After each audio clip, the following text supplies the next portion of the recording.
दोस्तों, ये सीटेट के लिए हमारा दूसरा क्लास है और इस क्लास में हम बताने वाले हैं बाल और विकास की अवस्थाएं। इससे पहले हमने पढ़ा चुका था वृद्धि और विकास। अब पढ़ाने वाले हैं बाल विकास की अवस्थाएं। यानी कहने का मतलब हुआ कि बाल विकास की अवस्था में हम पढ़ेंगे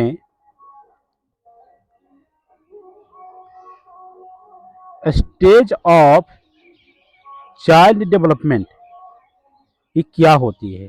ठीक है, तो हम बताना चाहेंगे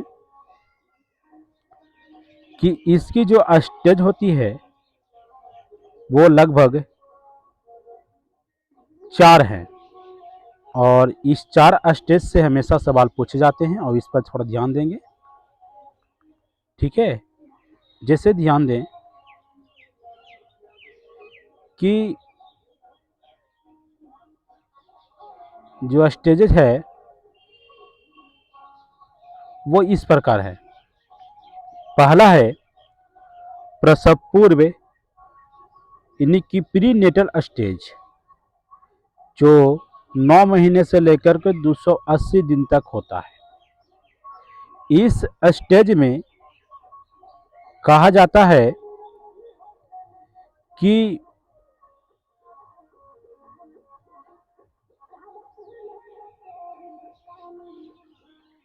यह अवस्था माता पिता के गर्भाधान यानी कि कंसेप्शन से शुरू होती है।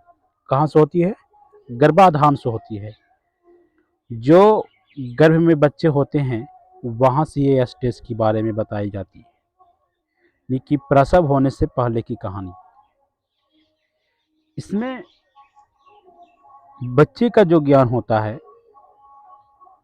वो माँ की गर्भ में होते रहता है, यानी कि विकास उसके अंदर उसके गर्भ में होता है। वो बाहरी दुनिया का संपर्क नहीं बना पाता, ये मीन्स सोशलाइजेशन में नहीं आ पाता है, क्योंकि ये तो ऑलरेडी माँ की गर्भ में है।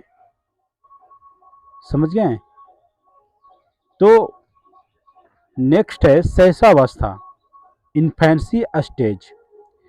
इस स्टेज के तहत बच्चों में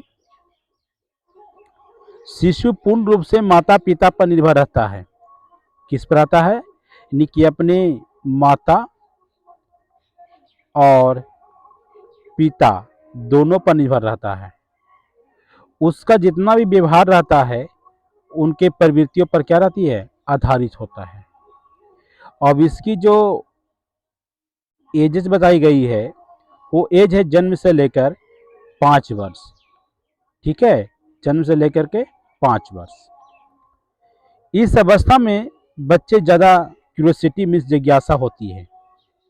वो जानने की बहुत इच्छा रखते हैं, हर चीज़ को वो जानना चाहते हैं कैसे हुआ। जैसे एक छोटे से बच्चे को लेंगे, उस बच्चे को एक हम बल्ब रखेंगे, वो बल्ब जल रहा हो बिजली से। जब ये जल रहा हो तो बच्चे में इतना भी उसके अंदर नॉलेज नहीं है कि इस बल्ब को छूने से हमें हाथ जल भी सकता है या तो हाथ में उसके तहत करंट भी लग सकता है। लेकिन जब तक वो छूता नहीं है, टच नहीं करेगा, तब तक वो सीखता नहीं है कि बल्ब को छूना हमारे लिए क्या है? हानिकारक है। जब वो छूता है तब उसे समझ में आता है कि हमें बल्ब को छूना नहीं चाहिए, टच नहीं करना चाहिए। इससे साबित होता है कि बच्चे में ज़्यादा जिज्ञासा होती है, किसी चीज़ को जानने की शक्ति ज़्यादा इसमें होती है।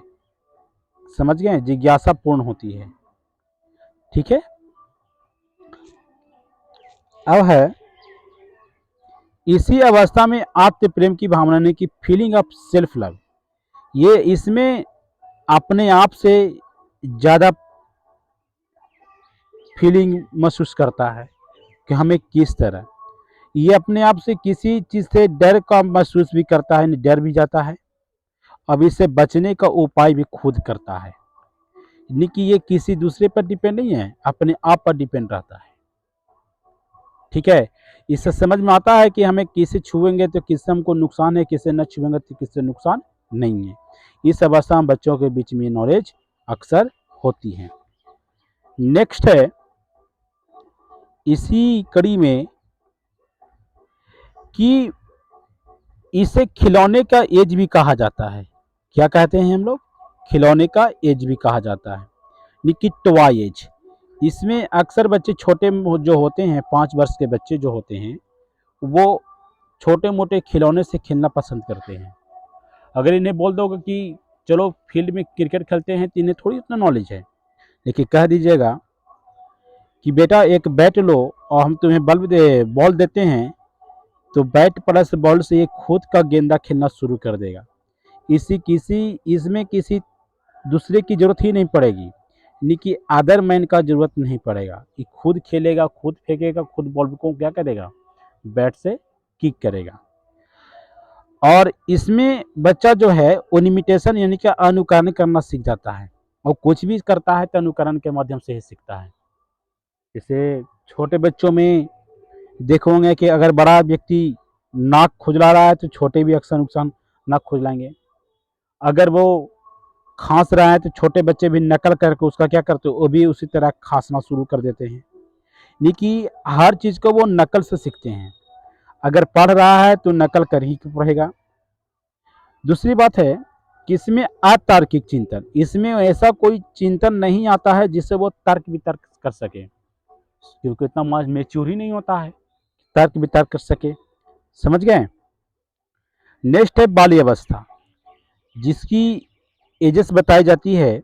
और ये अवस्था जो होती है, ये अवस्था में कहा जाता है कि इसकी जो एज होता है वो लगभग 6 से 12 वर्ष की उम्र होती है। इसमें बच्चे तर्क करना यानी कि लॉजिकल थिंकिंग इसमें आ जाता है। ठीक है? यानी कि इसमें लॉजिकल थिंकिंग आ जाता है, और इसमें आरंभिक स्कूल की एज कहा जाता है। ये जब बच्चे 6 वर्ष के होते हैं तो इसमें अपना पढ़ाई लिखा खुद शुरू करने लगते हैं। इतना ही नहीं, इसे गंदगी की अवस्था भी कहा गया है। इस एज में बच्चे ज़्यादातर गंदे स्थान पर, यानी कहने का मतलब कि डस्टबिन वगैरह में खेलना पसंद करेंगे, खुले खेतों या मैदानों में भाग दौड़ करना सीखेंगे। इस अवस्था में यानी कि आप जो सोच नहीं सकते हैं वो काम इसमें करना शुरू करते हैं इस एज में। इसे स्फूर्ति की अवस्था या स्मार्ट एज भी कहा जाता है। इसमें खेलों की अवस्था भी कहते हैं, गेम स्टेज भी कहते हैं। इसमें मालूम चला था कि 5 वर्ष की बच्चा वो खुद खेलता था, यानी कि सेल्फ था। लेकिन इसमें जो बच्चा खेलेगा वो टोली बनाएगा, यानी कि ग्रुप में खेलेगा। इसमें खेलेगा, ग्रुप प्ले करेगा, ग्रुप गेम खेलेगा। समझ गए? जो पाएगा वो ग्रुप ही खेलेगा, यानी कि इसके ग्रुप में ही ये खेलना पसंद करेगा। नेक्स्ट है कि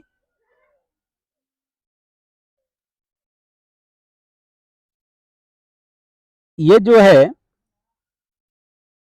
संग्रहण के स्टोरेज की भी प्रवृत्ति विकसित होने लगती है। इसमें किसी चीज़ को जमा करना, इकट्ठा करने का काम भी शुरू कर देता है। और अभी भी बताए थे कि इसे टोली या समूह या गैंग का भी अवस्था कहा जाता है, क्योंकि इसमें बच्चे टोली के माध्यम से गैंग की अवस्था से खेले थे। और ये अनोखा काल भी माना जाता है इसे। कैसा माना जाता है? अनोखा काल, क्योंकि इसमें जो आप ना सोचेंगे वो इसमें बच्चा वो अपना करके दिखाता है। नेक्स्ट है किशोरावस्था। क्या है? किशोरा अवस्था। इस अवस्था को हम लोग जो एजेस डाली गई है उसकी एज बताई गई है 12 से लेके 13 या 13 से लेके 18, यानी कि 12, 13, 18 तक। नहीं, 12 से 18, 13 से भी चल सकता है 18। समझ गए? इसे जीवन का सबसे कठिन काल कहा जाता है। इसे संघर्ष, तनाव, आंधी तूफान और उलझन की अवस्था भी कहा जाता है। क्यों कहा जाता है? क्योंकि इस अवस्था में बच्चे अपने आप में थोड़ा-सा सोच बैठते हैं कि हमें किस तरह स्ट्रगल करनी है, समझ गए? हमें क्या करना होगा कि हम आगे चल के डेवलप कर सकते हैं, समझ गए? यानी कि इसमें ऐसा विकास होता है, जो संघर्ष होता है, तनाव होता है, आंधी होता है, तूफान भी कहा सकता है, इसको उलझन की अवस्था भी कहा जाता है। इससे विषम लिंगी भी आकर्षक होता है। क्या होता है? विषम लिंगी भी क्या होता है? आकर्षक होता है। इस अवस्था को स्वर्ण काल यानी कि गोल्डन एज भी कहा जाता है। इस अवस्था में वीर पूजन हीरो वर्शिप की भावना भी होती है। इस अवस्था में बच्चे अमूर्त चिंतन की एब्स्ट्रैक्ट थिंकिंग करना शुरू करते हैं, यानी कि अपने विचार को क्या करते हैं?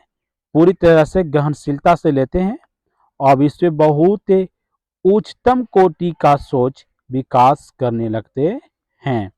यानी कि इसमें जितने भी सोच विकसित करेगा, सोच करने की सोचने की शक्ति जो बढ़ेगी, वो उच्चतम कोटि का होगा, नहीं उच्च कोटि का होगा, समझ गए? इसमें ऊपरी सतह को नहीं, गहराई से लेकर ऊपर तक पूरी इसमें सोचने की अवस्था बन जाती है। इसी को आज हम लोग को पढ़ाना था। ठीक है, फिर मिलेंगे।